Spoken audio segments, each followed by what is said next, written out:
Yogi Ramsuratkumar, Yogi Ramsuratkumar, Yogi Ramsuratkumar, Jaya Guru Raya. Yogi Ramsuratkumar, Yogi Ramsuratkumar, Yogi Ramsuratkumar, Jaya Guru Raya. Yogi Ramsuratkumar, Yogi Ramsuratkumar, Yogi Ramsuratkumar, Jaya Guru Raya. Yogi Ramsuratkumar, Yogi Ramsuratkumar, Yogi Ramsuratkumar, Jaya Guru Raya. Yogi Ramsuratkumar, Yogi Ramsuratkumar, Yogi Ramsuratkumar, Jaya Guru Raya.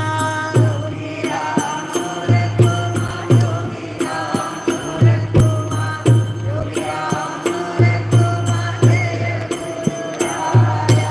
Yogi Ramsuratkumar, Yogi Ramsuratkumar,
Raya.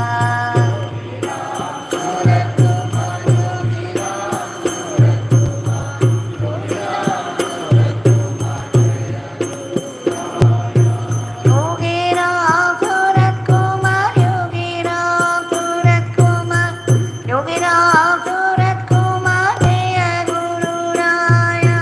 Yogi Ramsuratkumar, Yogi Ramsuratkumar,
Ramsuratkumar Yogi Ramsuratkumar Jaya Guru Raya.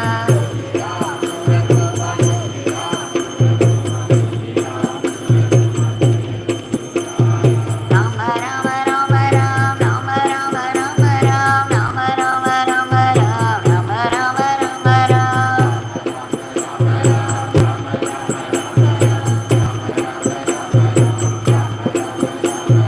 Rama Rama Rama Ram, Rama Rama Rama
Yogi Ramsuratkumar, Yogi Ramsuratkumar, Yogi Ramsuratkumar, Jaya Guru Raya.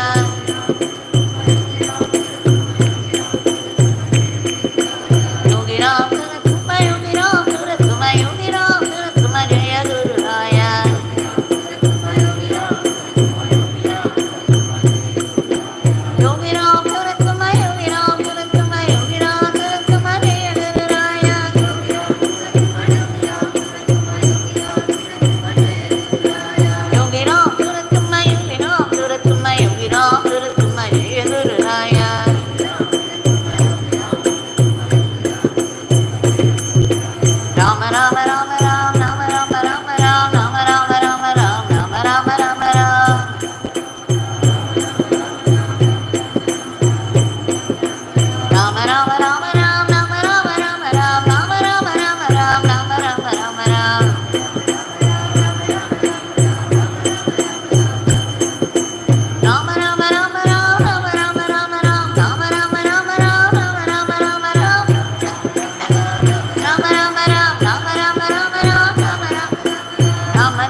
Yogi Ramsuratkumar Jaya Guru Raya.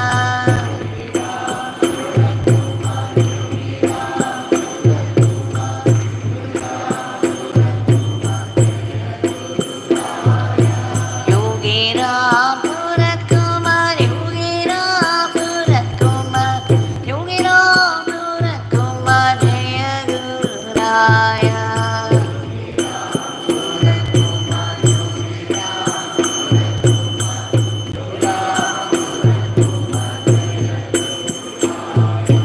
Yogi Ramsuratkumar, Yogi Ramsuratkumar, Yogi Ramsuratkumar Jaya Guru Raya.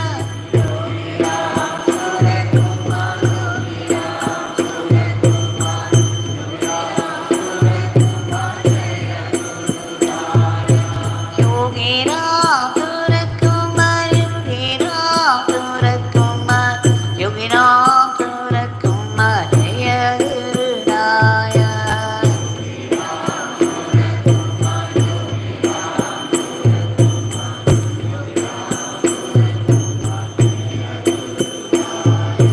Rama Rama Rama Ram, Rama Rama Rama Ram, Rama Rama Rama Ram, Rama Rama Rama Ram.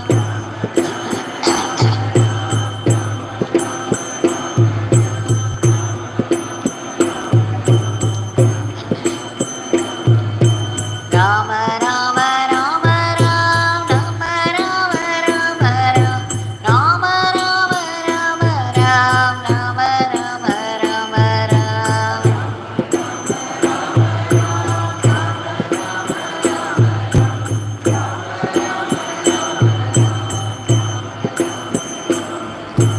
Rama Rama Rama Ram, Rama Rama Rama Ram, Rama Rama Rama Ram, Rama Rama Rama Ram.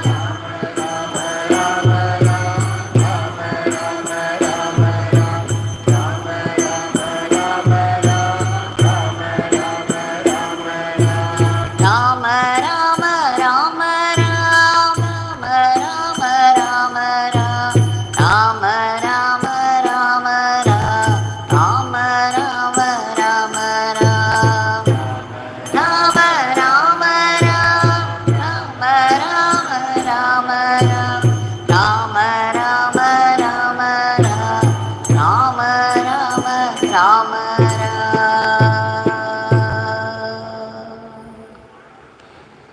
Bhagwan Shri Yogi Ramsuratkumar ki jai. Sarvam Yogi Ramsuratkumar Arpanamastu.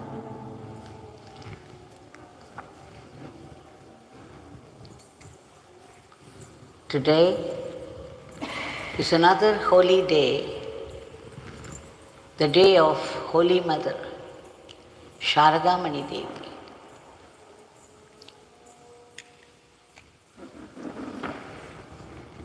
Bhagwan Yogi Ramsuratkumar was very, very fond of her.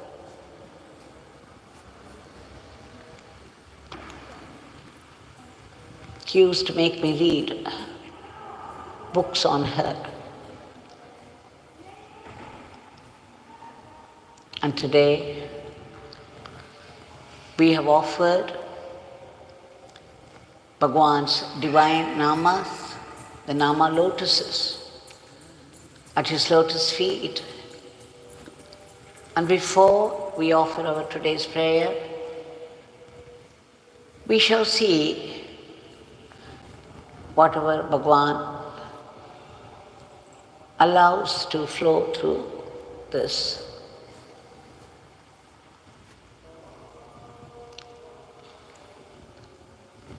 There are many, many things that we have to learn from the life of Holy Mother Sharada Devi.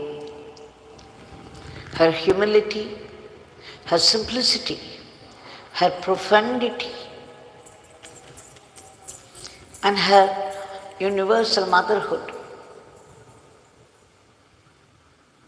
her gentleness,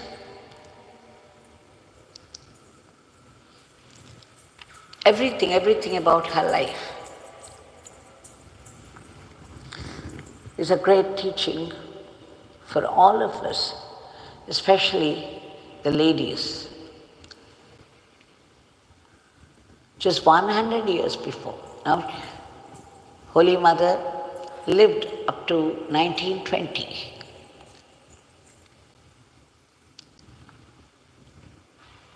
I had the great opportunity to visit all those places. At one time, I used to go every year to Calcutta,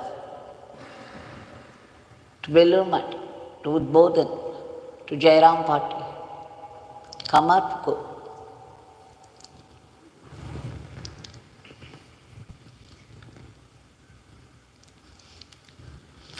If I remember deeply, I won't be able to talk. I will try to say some things about her great compassion.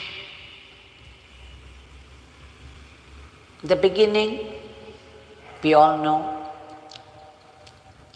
that she looked every bit the village lady that she was. There was no occasion to reveal her true identity to people. People know the stories of life of Sri Ramakrishna and Sharada.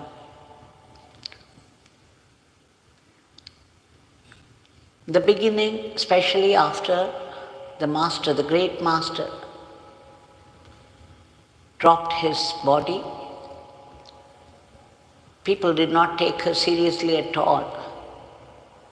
Even the closest disciples thought she was a village lady. And for nearly 8 months, I think, she had to live in the village in utter poverty. If you read those details, how she lived, there was no rice, there was nothing at all, that at one point she had to pluck some green leaves and there was not even salt to add to it. And her sari was torn in so many places that she had to tie them up, the ends of the tear, to hide her body.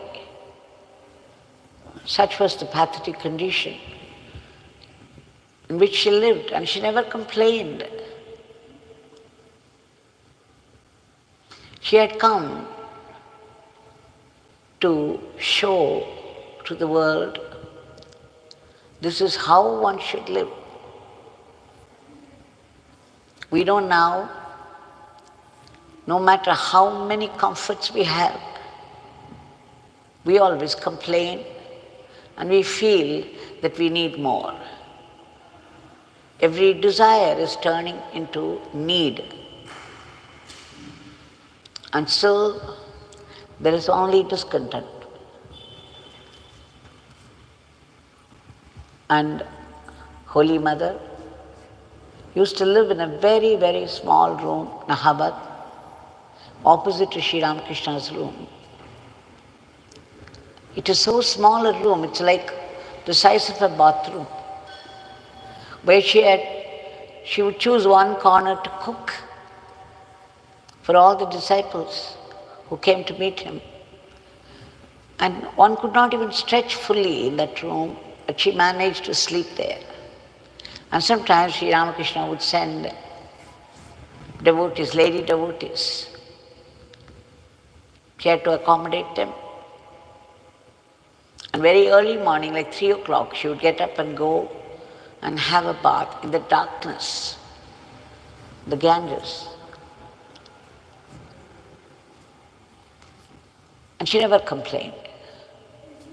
That's one thing, the first thing that we learn is, no matter in what circumstances we are thrown by the flow of life, we could always adjust, we could always be simple and humble and accept everything uncomplainingly and live still a divine life. a pure life. The embodiment of purity, simplicity and profundity.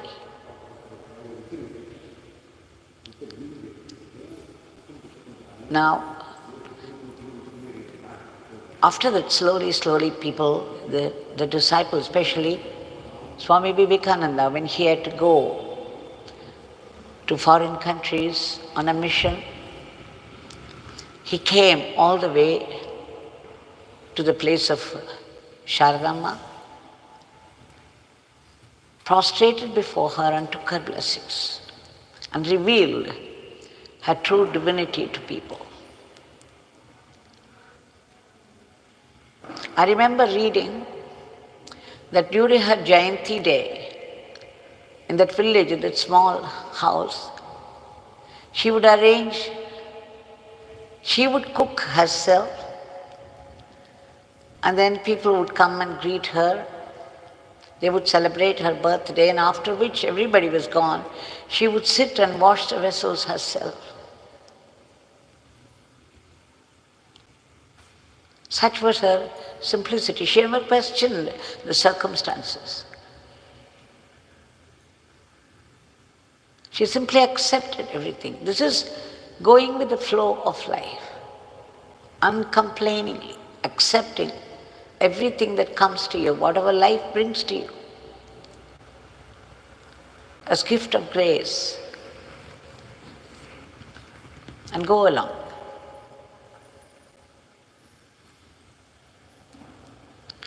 I remember another incident when she was in Kolpara, that there was a small dispensary,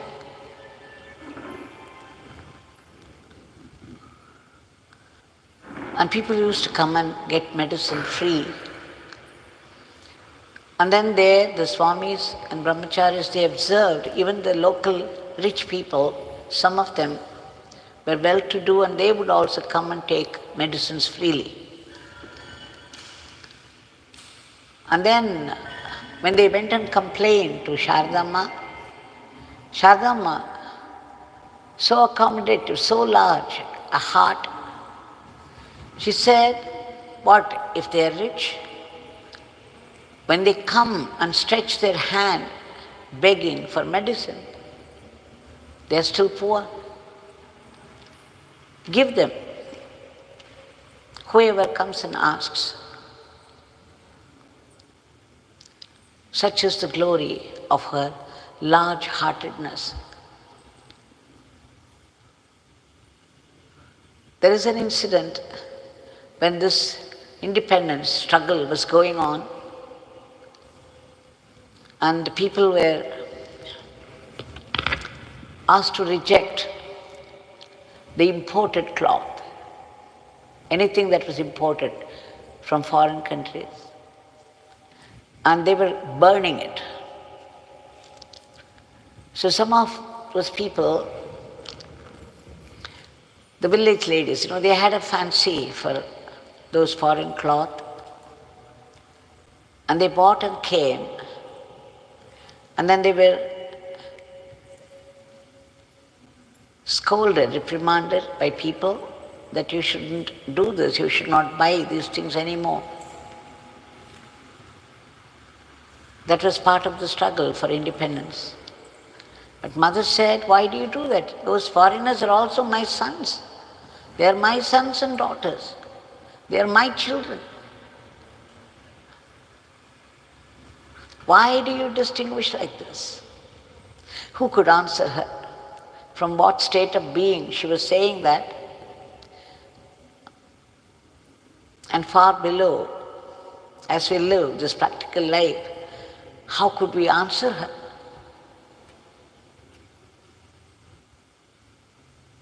And there is a particular incident I remember, I've read long back,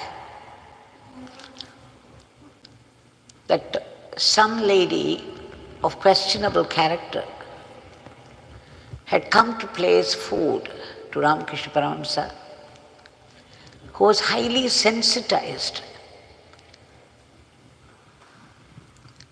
Sharadamma was taking food for Sri Ramakrishna, This lady intervened and begged, "Mother, please let me take the food to the master." So she came and placed it. And immediately Ramakrishna jumped and shouted, "Oh, I cannot take this food. Why did you send her?" Sharada Amma said, "She called me Amma. She is my daughter. She is as much my daughter as anyone else. How could I refuse?" These are all glimpses of her divine motherhood. And she would initiate anyone who came and asked her.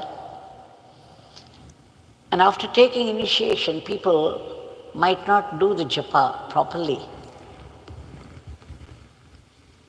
They would say that they would starve the japamalas. They would not do the japa, the required japa every day. The responsibility is that of gurus. So she would be doing japa all through the day for the sake of those people, initiating them into the mantra and doing mantra for them.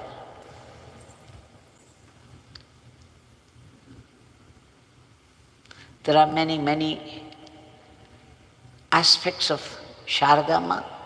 I could go on narrating. I would like to mention particularly how her motherhood, the grace of the Holy Mother, the Universal Mother, keeps flowing even now.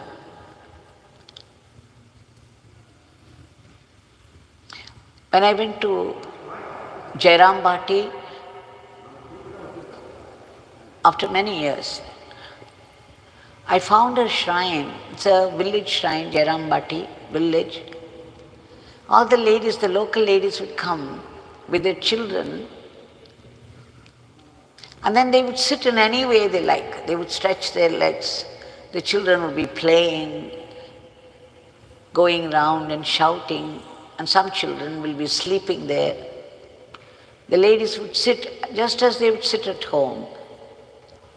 This is Mother's shrine. And in contrast, the shrine of Sri Ramakrishna, people would be sitting straight backed, eyes closed, very disciplined. I could not help laughing when I saw the contrast between the two shrines. The great sannyasis and brahmacharis would come and sit there in meditation and japa in Sri Ramakrishna's shrine. Everything well organized and disciplined, and Mother's shrine would be just opposite. And that was in the village, Jairam Bhatti. When I saw that, I cried. Mother's shrine is so accommodative. It was truly a shrine for all. And I remember another incident that Sri Ramakrishna would tell his sannyasi disciples. He was training them. He would say, "Eat only one chapati." And then he would go away, and she would come and she would put chapati after chapati, 3 or 4, and say, "Eat." And then they would be so afraid of Sri Ramakrishna because there was deviation from his instructions, and she would say, No, you take this chapati, this is jnana. You take this chapati, you'll get bhakti.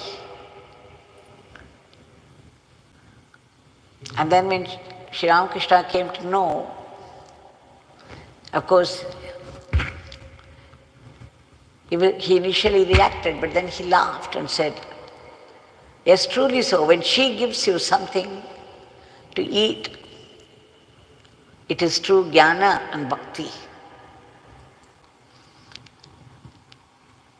And he also said, if you do some offense to me, you could still get away with it. But if somebody should offend Sharada, she is Saraswati herself. You will never be forgiven. There is no atonement for it.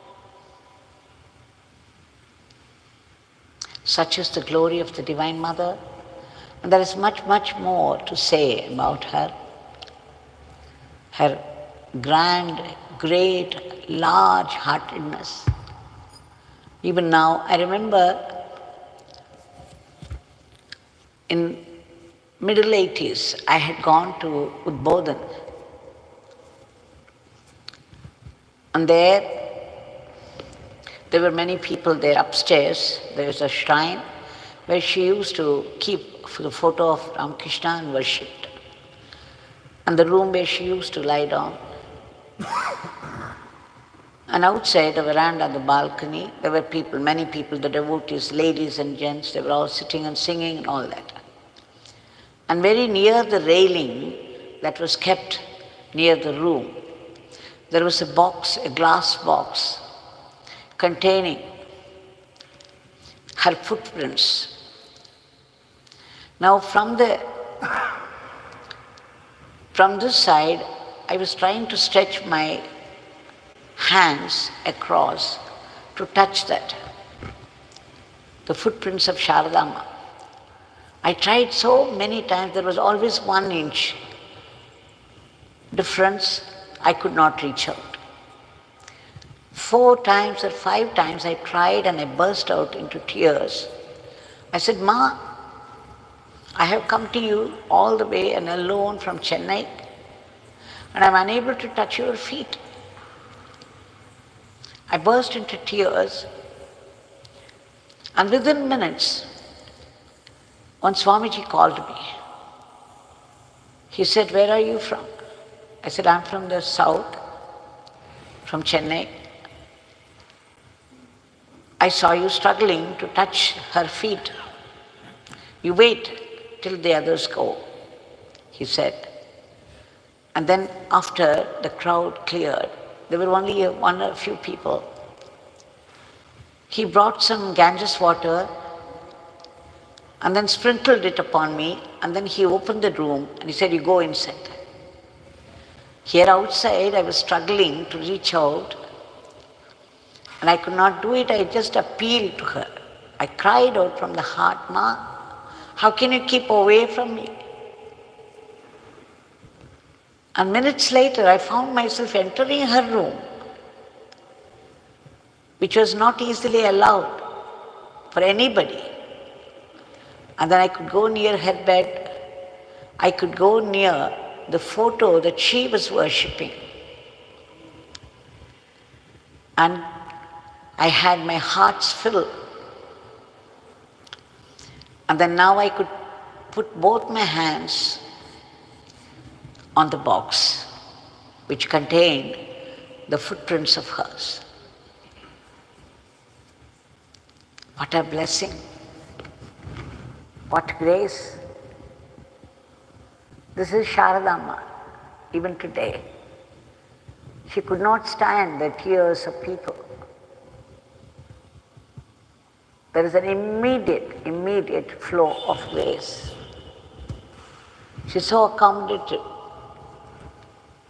Anybody, anyone, at any level could approach her easily and make a prayer, and you would see how it is fulfilled. And then the Swamiji showed me the bangle that she was wearing, the hair, the relics. So you see, I had a feast that day. So such is Sharadamma's glory, her simplicity, her readiness to serve, and her divinity. Every lady, every Indian woman must remember her universal motherhood what she stands for, to lead a simple life and be profound in thinking.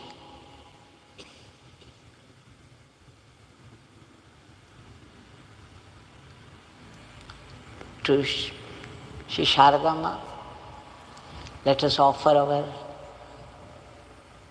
infinite grateful pranams that she took avatar and showed to all of us how we could live so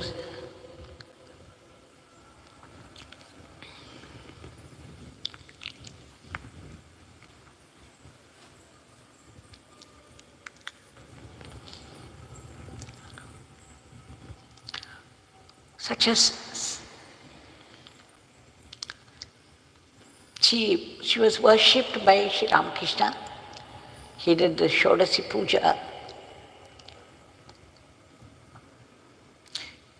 to accept the puja from the hands of someone, a murti like Sri Ramakrishna. What a pure soul she must have been. Just think, a puja offered by Sri Ramakrishna Paramahamsa. She could only be the deity, she could only be Kali Ma. Otherwise, no ordinary being could accept puja from the hands of a murti like Ramakrishna Paramahamsa. She took it.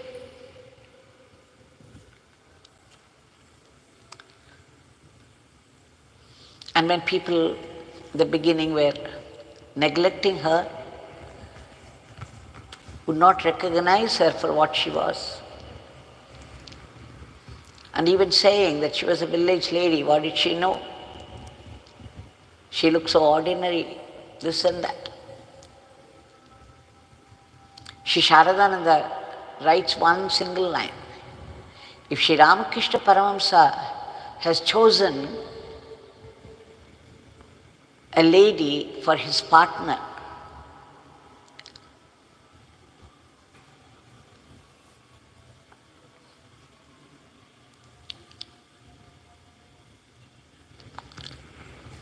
how could she anything else be?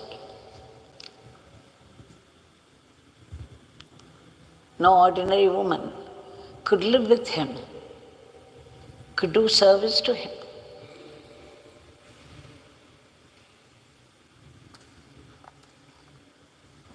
So,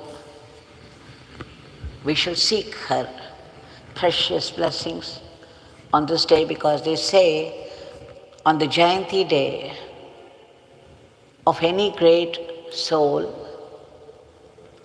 there's a constant flow of grace, and a very special grace at that. Let us learn to receive, make ourselves worthy of those blessings.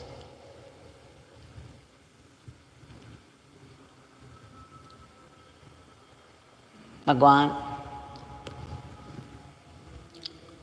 was very, very fond of her. He would always say she's the ideal womanhood, the Indian ideal of womanhood. Now we shall pray to our Bhagwan.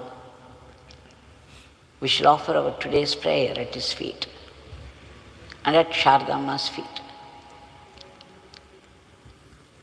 for their immediate divine intervention to save and free the humanity from the clutches of those virulent viruses that attack both the body and the mind. Let us beg Sharadamma on the special day and our Karunamurti Bhagwan for uprooting all the negativities of our mind to lead a simple and profound life, to bless us with the preparation of mind for all. We beg you, Bhagwan, to remember your name constantly, the powerful name constantly, and to be good instruments in your hand so that we too could run our everyday life as an offering to you. And we beg you for that ultimate blessing, for complete purification. You have always said that we should not complain. Bhagwan used to make us sing the song, Kurevandrum illai, Kurevandrum illai. I have no complaints. I have no complaints in life. Meaning, I will accept whatever God gives me through my life. And Sharada Ma lived such a life. So we beg you, Bhagwan, for that purification so that we could see, we could get that sense of fulfillment no matter how many complaints are there in life. We could see, we could live still with a sense of fulfillment. That we should be able to see your living, vibrant presence everywhere, in everything, and at all times. We beg you for that preparation of mind to be able to see in all happenings of life your leelas, your will for our betterment. And Bhagwan, most importantly, we beg you to give us that frame of mind, that preparation, to be able to see your hidden grace even in the most disastrous circumstances of life, most devastating sufferings of life.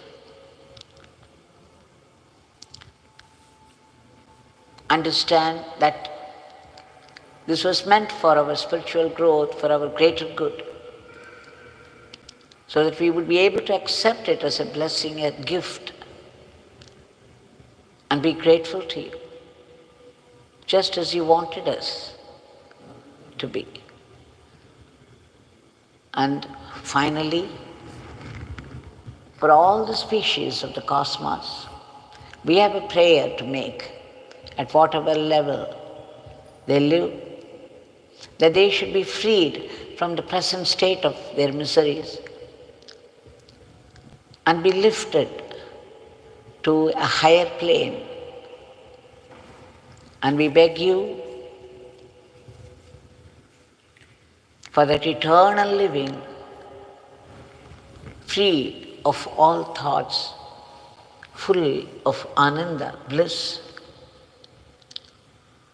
in you, the eternal entity. Jai Yogi Ramsuratkumar.